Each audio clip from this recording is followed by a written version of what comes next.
TBC Tamil News. டிபிசியின் தலைப்புச் செய்திகள்.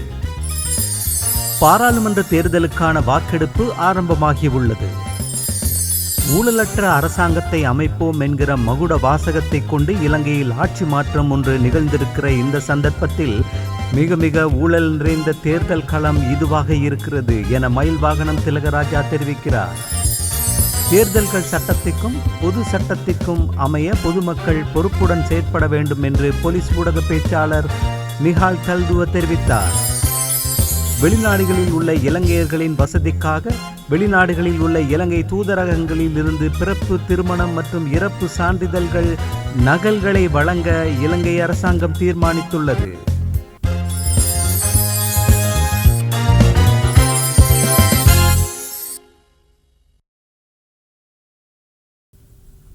வணக்கம். நீங்கள் இணைந்திருப்பது டிபிசியின் காலை தமிழ் செய்திகளுடன். இனி விரிவான செய்திகளை பார்ப்போம். 10வது பாராளுமன்ற தேர்தலுக்கான வாக்கெடுப்பு ஆரம்பமாகியுள்ளது. அதற்கமைவாக இன்று காலை 7 மணி முதல் மாலை 4 மணி வரை பாராளுமன்ற தேர்தலுக்கான வாக்கெடுப்பு இடம்பெறுகிறது.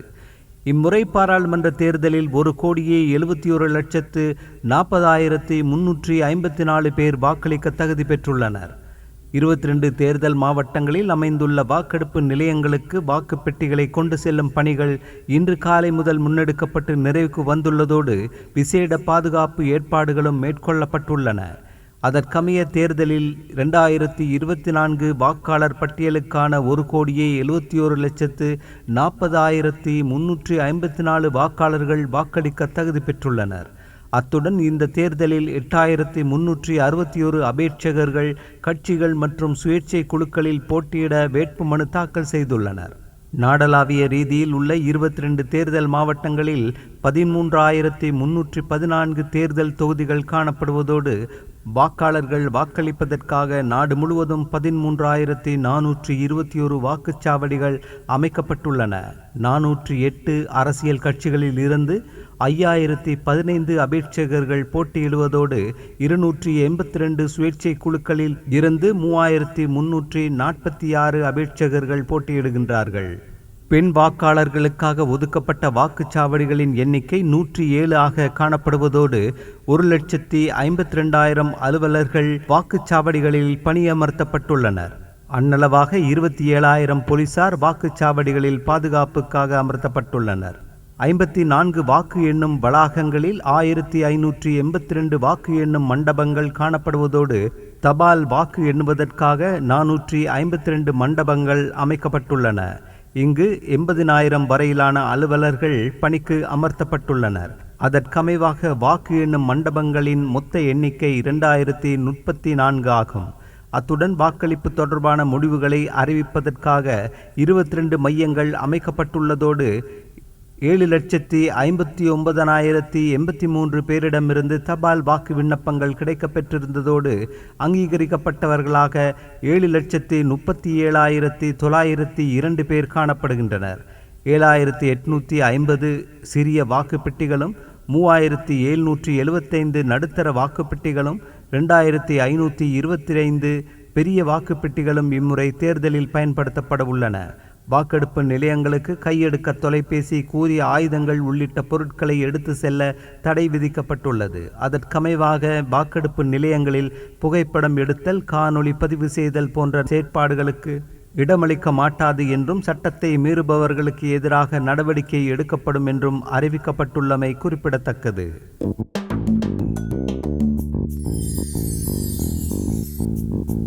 ஊழலற்ற அரசாங்கத்தை அமைப்போம் என்கிற மகுட வாசகத்தை கொண்டு இலங்கையில் ஆட்சி மாற்றம் ஒன்று நிகழ்ந்திருக்கிற இந்த சந்தர்ப்பத்தில் மிக ஊழல் நிறைந்த தேர்தல் களத்தில் இந்த 2024 பொது தேர்தல் நடைபெறுகிறது என ஐரோப்பிய யூனியன் தேர்தல் கண்காணிப்பு பிரதிநிதிகளிடம் மலையக அரசியல் அரங்கத்தில் செயலதிபரும் நூரெலியா மாவட்ட உதயசூரியன் அணியின் தலைமை வேட்பாளருமான மயில் வாகனம் திலகராஜா தெரிவித்துள்ளார். ஐரோப்பிய யூனியன் தேர்தல் கண்காணிப்பு குழுவினருக்கும் மலையக அரசியல் அரங்கத்துக்குமான சந்திப்பு நூரெலியாவில் 12ஆம் தேதி இடம்பெற்றது. இந்த சந்திப்பில் கலந்துரையாடப்பட்ட விடயங்கள் குறித்து ஊடகங்களுக்கு அனுப்பி வைத்துள்ள அறிக்கையிலேயே மேற்கண்டவாறு அவர் தெரிவித்தார். இந்த அறிக்கையில் அவர் மேலும் தெரிவித்துள்ளதாவது, கடந்த ஒரு தசாப்தங்களுக்கு முன்னதாக இலங்கையில் நடைபெறும் தேர்தல்களின் போது அவை வன்முறை நிறைந்ததாக இருக்கும். அவற்றை இல்லாமல் ஆக்குவதற்காக கடந்த காலம் முழுவதும் பல்வேறு பிரச்சாரங்களை முன்னெடுத்து சட்டத்திட்டங்களை உருவாக்கி அதன் ஊடாக அவை தடுக்கப்பட்டுள்ளன அல்லது குறைக்கப்பட்டுள்ளன. ஆனால் இன்று வன்முறைக்கு மாறாக ஊழல்கள் தலைவிரித்தாடும் தேர்தல் இடம்பெற ஆரம்பித்துள்ளது. தனியார் கம்பெனிகள் அரசியல் கட்சிகளையும் வேட்பாளர்களையும் சுயேட்சை குழுக்களையும் விலைக்கு வாங்கி ஜனநாயக தேர்தலை பணநாயக தேர்தலாக மாற்றியுள்ளன. தேர்தல் களத்தில் வேட்பாளர்கள் அல்லாதவர்கள் சுவரொட்டிகளை ஒட்டி வாக்கு சேகரிக்கிறார்கள். சுயேட்சை குழு ஒன்று தான் போட்டியிட்டு கொண்டு வேறு கட்சிக்கு விலை போய் வாக்கு சேகரிக்கிறார்கள். வாக்காளர்களுக்கு பணம் பொருள் விநியோகம் செய்கிறார்கள். தொண்டு நிறுவனங்களின் போர்வையில் அரசியல் கட்சிகளுக்கு ஆதரவாக வாக்காளர்களுக்கு பொருள் விநியோகம் செய்கின்றனர். கட்சிகளே தமக்காக ஊடகங்களையும் நடத்தி கொள்கின்றன. அரசாட்சியில் ஊழல் என அதனை மாற்ற வந்த அரசாங்கத்தை அமைக்கப் போகும் தேர்தலில் நடைபெறும் போதே இத்தகைய ஊழல் இடம்பெறுவது வருத்தத்துக்கு உரியது. இனி அரசாட்சியில் மட்டுமல்ல, தேர்தல்களில் இடம்பெறும் ஊழல்களுக்கு எதிராகவும் கடுமையான சட்ட திட்டங்களை உருவாக்க வேண்டியுள்ளது எனவும் அவர் தெரிவித்துள்ளார்.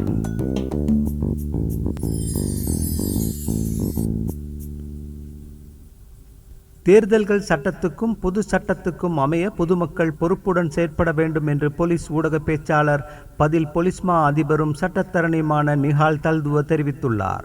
வாக்களித்ததன் பின்னர் வீடுகளுக்கு செல்லுங்கள். பொது இடங்களில் நின்று சட்டம் மற்றும் ஒழுங்கு பாதிப்பு ஏற்படும் வகையில் செயற்படுவதை இயலுமான வகையில் தவிர்த்து கொள்ளுங்கள். அமைதியான முறையில் தேர்தலை நடத்துவதற்கும் அதனை தொடர்ந்து சட்டம் மற்றும் ஒழுங்கை பாதுகாப்பதற்கும் கடுமையான நடவடிக்கைகள் எடுக்கப்படும் என்றும் அவர் கூறினார். தேர்தல் பணிகள் மற்றும் பாதுகாப்பு விடயங்கள் தொடர்பாக போலீஸ் ஊடக பேச்சாளர் பதில் பொலிஸ்மா அதிபரும் சட்டத்தரணியுமான நிஹால் தல்துவ குறிப்பிடுகையில், வேட்பாளர் ஒருவர் வாக்காளருக்கு வாக்களிப்பு மத்திய நிலையத்துக்கு செல்வதற்கு போக்குவரத்து வசதிகளை ஏற்படுத்தி கொடுப்பது சட்டவிரோதமானது. விசேட தேவையுள்ளவர்கள், வயது முதிர்ந்தோர் ஆகியோருக்கு போக்குவரத்து வசதிகளை வழங்குவதாயின் மாவட்ட தெரிவத்தாட்சி அலுவலகத்திடம் முன்கூட்டியதாக அனுமதி பெற வேண்டும். தேர்தல் பணிகளின் நிமித்தம் 63,145 போலீஸ் உத்தியோகத்தர்கள் நேரடியாக கடமையில் ஈடுபடுத்தப்பட உள்ளனர்.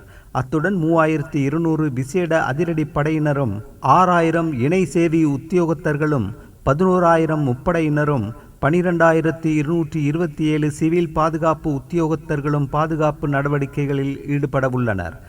3,109 நடமாடும் சேவைகளும் வாகன சோதனைகளுக்காக 269 வீதி தடைகளும் அமைக்கப்பட்டுள்ளன.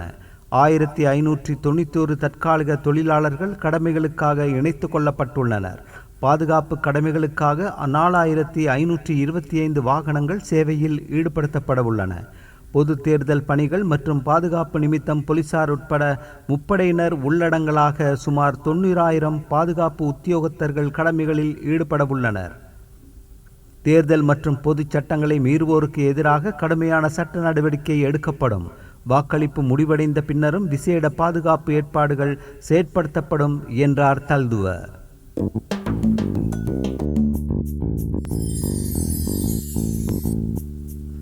பாராளுமன்ற தேர்தல் தொடர்பில் இதுவரை 3,559 முறைப்பாடுகள் கிடைக்கப்பெற்றுள்ளதாக தேர்தல் ஆணைக்குழு தெரிவித்துள்ளது.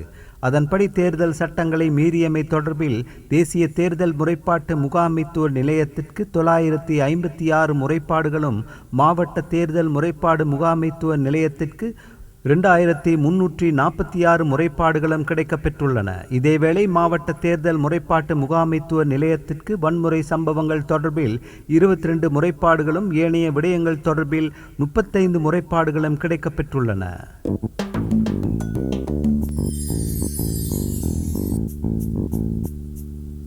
கடந்த அக்டோபர் 23ஆம் தேதி அருகம்பே பகுதிக்கு வழங்கப்பட்ட பயண கட்டுப்பாடுகளை கொழும்பில் உள்ள அமெரிக்க தூதரகம் நீக்கியுள்ளது.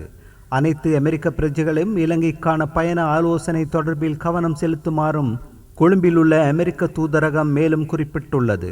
பிரபலமான சுற்றுலா தலங்களை இலக்கு வைத்து அருகம்பே பகுதியில் தாக்குதல் நடத்தப்படலாம் என இலங்கையில் உள்ள அமெரிக்க தூதரகம் கடந்த அக்டோபர் 23ஆம் தேதி அறிவித்தல் ஒன்றை விடுத்திருந்தது. இது தொடர்பில் ஏற்கனவே அருகம்பே பகுதியில் பாதுகாப்பு நடவடிக்கைகளை பலப்படுத்தியிருந்த பாதுகாப்பு அமைச்சு குறித்த விடயத்துடன் தொடர்புடைய சந்தேக நபர்களை கைது செய்திருந்தது. அத்துடன் குறித்த விடயம் தொடர்பில் முப்படையினர் மற்றும் போலீசார் தமது கடமைகளை சரியாக முன்னெடுத்திருந்த நிலையில் குறித்த பகுதிக்கு எவ்வித பாதுகாப்பு அச்சுறுத்தலும் இல்லை என அறிவிக்கப்பட்டிருந்தது. அதனைத் தொடர்ந்து இது பற்றி ஆராய கடந்த ஞாயிற்றுக்கிழமை பாதுகாப்பு செயலாளர் ஓய்வு பெற்ற ஏர் வைஸ் மார்ஷல் சம்பத் ஜூயகொண்டா குறித்த பகுதிக்கு விஜயம் ஒன்றை மேற்கொண்டிருந்தார். இந்நிலையில் குறித்த பயண கட்டுப்பாட்டை நீக்குவது தொடர்பில் நடவடிக்கை எடுக்குமாறும் இலங்கையின் வெளிவிவகார அமைச்சு நேற்று முன்தினம் கோரிக்கை விடுத்திருந்த நிலையில் தற்போது குறித்த விடயம் தொடர்பில் ஆராய்ந்த இலங்கைக்கான அமெரிக்க தூதரகம் குறித்த பயண கட்டுப்பாட்டை நீக்குவதாக அறிவித்துள்ளது.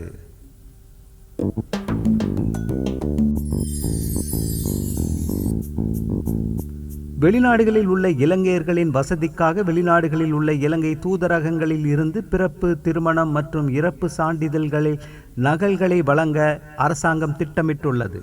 இந்த வேலை திட்டம் தெரிவு செய்யப்பட்ட 7 வெளிநாட்டு தூதரகங்கள் மற்றும் கோன்சல் ஜெனரல் அலுவலகங்கள் மூலம் முன்னோடி திட்டமாக நடைமுறைப்படுத்தப்பட உள்ளது.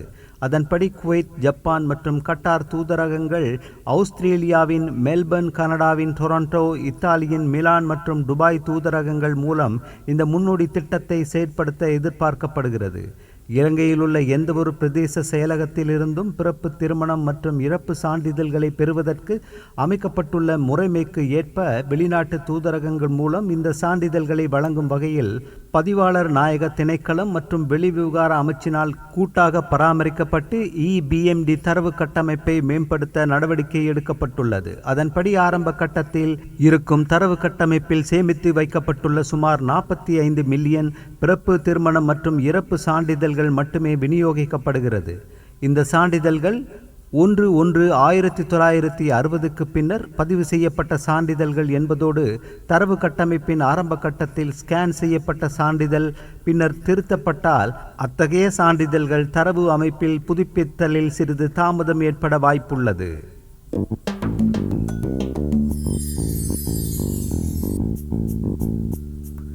முன்னாள் அமைச்சர்கள் தங்கியிருந்த உத்தியோகபூர்வ இல்லங்களின் பாதுகாப்பிற்காக இராணுவத்தினர் வரவழைக்கப்பட்டுள்ளனர்.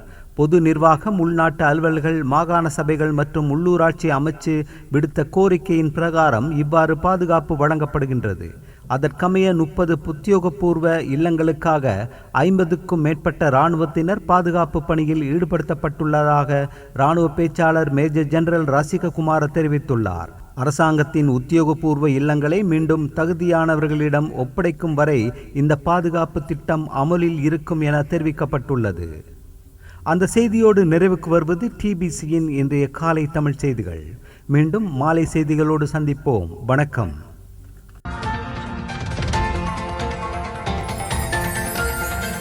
TBC Tamil News.